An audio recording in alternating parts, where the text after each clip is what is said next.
দেওয়ার আগে তো পানি খেতে হয় কিংবা স্যালাইন পানি খেতে হয়, রক্ত দেওয়ার পরে ডাব, স্যালাইন পানি এগুলো খেতে হয়, তরল জাতীয় খাবার খেতে হয়।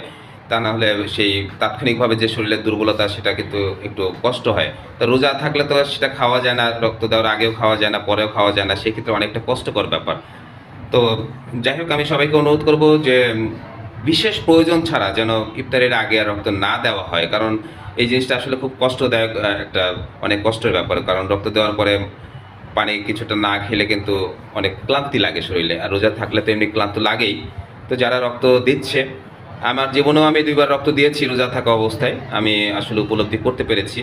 তো আমি বুঝতে পারি যে এই বিষয়টা আসলে অনেক কষ্টদায়ক। তো বিশেষ জরুরি প্রয়োজন ছাড়া আমি সবাইকে রিকোয়েস্ট করব, কিংবা আমি আজকের থেকে মনস্থির করেছি যে যতদিন বেঁচে থাকবো রমজান মাসে আর ইফতারের আগে কখনো ব্লাড কারো দিব না। তো এই বিষয়টা সবাইকে অনুরোধ করছি, সবাই বিষয়টি দেখবেন খেয়াল করে। সবাইকে ধন্যবাদ।